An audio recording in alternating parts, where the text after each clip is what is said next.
অনেকেই দেখা যায় যে বিভিন্নভাবে বিভিন্ন সময়ে আঘাতপ্রাপ্ত হয়ে দেখা যায় অনেক সময় সামনের দাঁত ভেঙে যায়। অনেক সময় দেখা যায় ক্রিকেট খেলতে গিয়ে বা ছোট বাচ্চারা যখন গাছে ওঠে গাছ থেকে পড়ে গিয়ে অনেক সময় দেখা যায় বিভিন্ন ধরনের সংঘর্ষের কারণেও সামনের দাঁত ভেঙে যেতে পারে। তো এই ভাঙা দাঁত যদি ভিতরের পাল্পকে ইনভলভ না করে তাহলে মাত্র 1 ঘন্টার মধ্যে এই দাঁত আগের অবস্থানে অর্থাৎ যেরকম অবস্থানে যেরকম ভাবে ন্যাচারালি দাঁতটা ছিল, অ্যাস্থেটিক ছিল, সুন্দর ছিল, মাত্র 1 ঘন্টার মধ্যে লাইট কিউ কম্পোজিট ফিলিং বা লেজার ফিলিং করে আগের অবস্থানে ফিরিয়ে আনা সম্ভব। আজকে এরকমই একটা কেস আপনাদেরকে দেখাবো। আমরা যদি একটু খেয়াল করি তাহলে দেখা যাবে যে সামনের দাঁতটা, এই দাঁতটা এবং এই দাঁতটা, হ্যাঁ, ফোকাস করো। আমরা যদি একটু খেয়াল করি তাহলে দেখা যাচ্ছে যে এই দাঁতের এই অংশটা এবং এই দাঁতের এই অংশটা, হ্যাঁ, অনেকটা অংশ ভেঙে গেছে। তো এখন আমরা চেষ্টা করব এটা একদম আগের অবস্থানে, অর্থাৎ ন্যাচারালি যেরকম ছিল ওই অবস্থানে ফিরিয়ে আনার জন্য।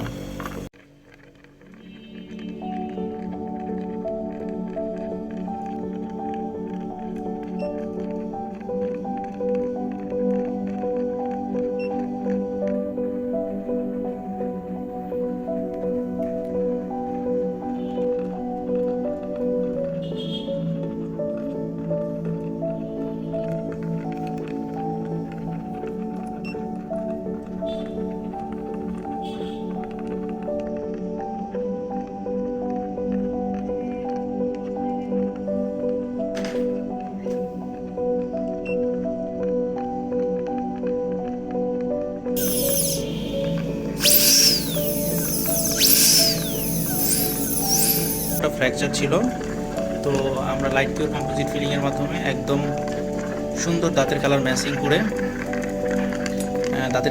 করে হচ্ছে এই টুথের এই যে ফ্র্যাকচার অংশটা ছিল এই অংশটা হচ্ছে রিপেয়ার করেছি। এই দাঁতেরও হচ্ছে এই অংশটা ফ্র্যাকচার ছিল, আমরা লাইট কিউর কম্পোজিট করে একদম দাঁতের কালার ম্যাচিং করে হচ্ছে রিপেয়ার করেছি।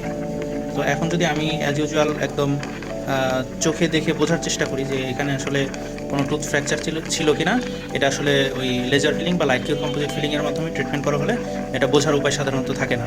তো যাদের দেখা যায় যে কোনো কারণে ফ্র্যাকচার হয়েছে সামনের দাঁত বা পেছনের দাঁত, তারা চাইলে ওই যদি পাল্প ইনভলভ না হয় সেক্ষেত্রে লাইট কিউ কম্পোজিট ফিলিংটা চুজ করতে পারেন।